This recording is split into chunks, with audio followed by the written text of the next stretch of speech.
Every seller has a story. I'm Georgia Mampanis, and welcome to our newest episode of the eBay Seller Spotlight podcast, where each month we spotlight sellers with a story to share with us. When our guest this episode decided to take her eBay business full-time, it allowed her to spend quality time with her late husband throughout his entire battle with MS and cancer. Since then, she has built lifelong relationships with other sellers and has been heavily involved in the eBay initiatives. Welcome, Shari Smith. Thank you so much for having me. Tell us about yourself. Well, I live in Colorado. I moved here from California, and I started selling on eBay in 2006 because I had quit my full-time job. I was strung out on stress. I was working 11-hour days, working as a recruiter for a Fortune 500 company. And you don't need drugs to be strung out. I was totally strung out on stress. So I quit that job without anything else lined up. And my husband and I had just been married a couple years before. So we had bought a house in the Bay Area in California, and we had a house payment. I knew I only had a few weeks to fool around before getting another job that paid enough. But I started selling on eBay just to clean out things that we weren't using. I'm not into keeping things that have value that I'm not using. And it was super fun because people would say, "Oh, thank you so much. I had one just like this when I was growing up." And so it made them happy. And I got some money and we got it out of the house. Anyway, my husband would talk about me all the time. And he was telling people, "Oh yeah, my wife quit her job. She's selling things on eBay." And he came home from work one day. This is like 2 weeks into it, and said, "Honey, you have to call these two ladies. They want to know what you would charge to sell for them on eBay." And I thought, oh my gosh, if I can make enough money selling on eBay, I don't have to get another job. And that was February 2006, and I never had to get another job. You never went back. It's amazing. Okay, so we know when you started selling and what you started selling. What do you sell now? Well, I still sell on consignment. As my husband always used to say, we're down with OPP, other people's property, because we're selling for others. I have everything from a vintage metal Santa Claus trinket that sells for $70, believe it or not, to a commercial meat wrapper that occupies 2 pallets selling for $8,000. And how does consignment work for anyone who doesn't know anything about it? I have a contract that I use, and I take items from someone to sell. So the contract says, this is your property. I'm holding it and I'm selling it for you. And I list it on eBay. And then when it sells, I ship it. And then I pay them periodically for items that have sold, less eBay fees and my commission. In other words, I don't have to buy it first. I pay them after it sells. And if it doesn't sell? If it doesn't sell, I leave it there for such a long time working at trying to get it to sell. And it either sells eventually, or if it's an item that's taking up room, I'll finally give it back. But the goal is that I research it well enough that I don't take items that aren't going to sell. So that's the dragon that I'm chasing all the time. Many listeners, like I did mention, do know who you are in your story. And your husband, unfortunately, is no longer with us, but he was heavily involved in the business. Can you tell us a little bit about that and like what impact he has had on the business? Yes. Well, my husband grew up in San Ramon, California. That's where we bought that house. And he worked at the Costco in Danville, which is right next door. Also, he was the most outgoing person, I'm pretty sure, on the planet. He was an extrovert of all extroverts. So he knew everybody. We went on our honeymoon to Maui and we saw 4 different people he knew. Also, he loved talking about me. So the first thing he did was get me my first Wow, I need a man like that. What? I know. Super, super fun. I told him, I got like 70% of my clients from him just by him talking. Or, I used to say I get all my clients just from your mouth. And then he would also pack everything at night when he got home from work. And then he was diagnosed with MS. We started hiring teenagers to help because I no longer wanted to put that on him to pack items at night. So he would recruit teenagers from the basketball court in our neighborhood, our next door neighbors. And soon we had 12 all at one time working for us. He would also come home from work exhausted once he had MS, and he would recruit them and steal them, is what I used to say. to help them build shelving and things for our inventory. And do you still have all those 12 employees? Well, they have gone to college and gotten jobs, those ones. I get new ones all the time. They regenerate. And they also seem to reproduce because you get one of them who says, oh, I have a friend who could he work here? I've hired over 50 teenagers over the past maybe 10 years. And right now I have about 5 part-time employees. They're all teenagers. What happens is they go to college and stuff and they move away, but then we remain close forever. So I have new ones. You mentor students as well. So you help them build their own business. Can you elaborate a little bit more on that? Yeah. So one of the ones who's working for me, and he's worked here for a little over a year. He lives in my neighborhood and he is selling sneakers on his own. So he buys and resells them. And I did notice he was available a little bit less. He has a career in school, high school. He plays basketball, baseball, and he has his own eBay business now. They'll ask me questions and I'll talk their ears off. I'll tell them anything they want to know.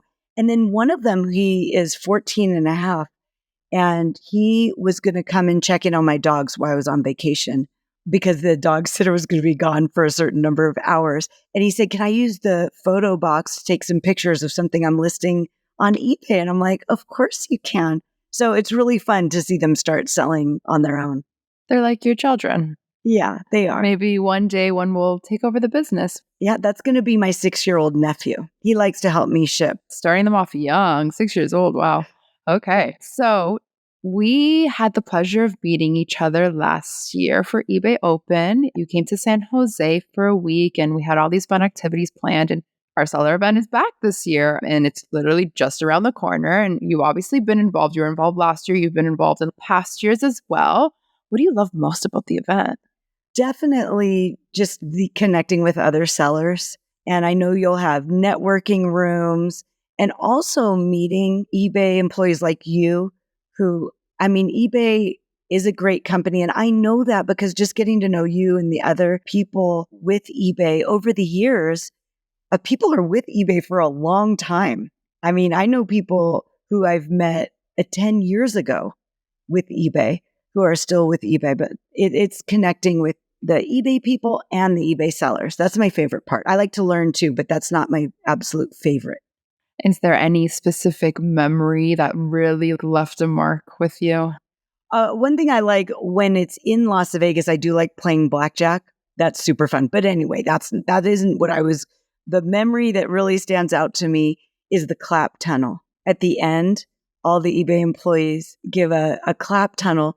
And a number of years ago, so this was after my husband had passed away, and it was within a year of him passing away. And eBay was interviewing 4 sellers on the stage at the finale of the event. And I was one of them, and the others were big muckety mucks. And I told myself, don't expect anything from the audience. Just answer your questions, be professional, because, I am so professional. But anyway, I was just trying to tell myself to hold it together. The interviewer was asking me about going through difficult times and my voice cracked. I was talking about with my husband and with his illness. And for one thing that I'm grateful to eBay because I sell on eBay, I was with him at every doctor's appointment. I was able to work in bed sitting next to him when he was in too much pain to get out of bed. I have no regrets. And because I had the teenage employees, they were his arms and legs, and he never felt like he had to hire a helper. He just felt like he was hanging out with the guys, and goodness knows what they were talking about, but he wouldn't let me in the room. But anyway, back to eBay Open. After interviewing us, that was the finale, and everyone went through the clap tunnel, and I still had my mic on, so it had to be taken off. So I was literally the last person through the clap tunnel, and over 100 eBay employees were clapping for me. Well deserved. I felt like a rock star. And also what I was going to say is when I was being interviewed and my voice cracked, people in the audience were like, "We love you, Shari," and cheering. And it was the most amazing time of my life. Well, we do love you and we love sellers just like you. And I'm glad you guys get the recognition you deserve. you don't just have a business, right? At this point, you do have a brand as well. How has building a brand for yourself really helped with your business, and why should sellers look to build one of their own? Even though I said we sell like everything, all these different things, I have regular clients. So I'm selling their stuff regularly. And one client, for example, always has these particular brands that not very many people know about, but the people that know about it follow them. They're brands like Oska, Oska, and Eskander. And the women that follow it are now followers of my store, and they just know me for having these and having that particular size. I don't know if I answered the question though, but they know me for continuing to sell those items regularly. So you're the go-to when they were searching for an item within that brand. Yes. Yeah. And these pants are like harem style pants. They're really funny. So do you think that maybe it might be helpful for a seller to sell a certain type of item that maybe build them credit for it? What advice would you give other sellers who are looking to build that brand? Well, the advice I would give is yes, when you find something that's working, then seek out more of it. And it's funny, but you can even do that selling on consignment, which seems like to me the hardest way to find something that you're doing regularly. And by the way, the people who are buying those clothes, I'm actually now selling for some of those people the clothes that they no longer wear because they know me as the one who sells it all the time. They send me boxes of their stuff, of their Oska clothes and this type of brand. I'm selling for multiple people that brand. And also with my website, because it's so hard to stand out as an eBay seller, let's say, throughout the US, make it specific to your location so that someone Googling eBay seller in Boulder, Colorado, for example, they find me. And I'm getting a lot of clients that way. Oh, and then very interesting. Yeah. And you can write articles about the things that you're selling. And that's through your website? And no, I don't sell them through my website, but I talk about it on my website. And then people contact me to sell those items for them on eBay. So I guess I'm talking about how to get more product to sell. That's a very good piece of advice. So make a bio on your website. Make sure you're very specific on the location, and you too can build a brand. Shari, where can sellers find you online? Shari-sells.com is my website, and I have a link to my eBay store there. And then my eBay user ID is Shari_sells. And Shari is spelled Shari. Yes, make note of that for sure. And we'll link the store. We'll have the correct spelling of her name. You'll find her easily. Thank you so much for being here, Shari. This is awesome. Thank you so much for having me. Shari Smith sells on eBay under the store name 7 Day Sale for You. Shop her store and check out her session from eBay Open 2022 on her eBay for Business YouTube channel to get you amped up for this year's event. We hope you'll join us on our next episode where we'll shine the spotlight on another seller with an amazing story to share. I'm your host, Georgia Mampanis. Jim Griffith is our editor-in-chief. The eBay Seller Spotlight podcast is produced by Libsyn and Podcast 411.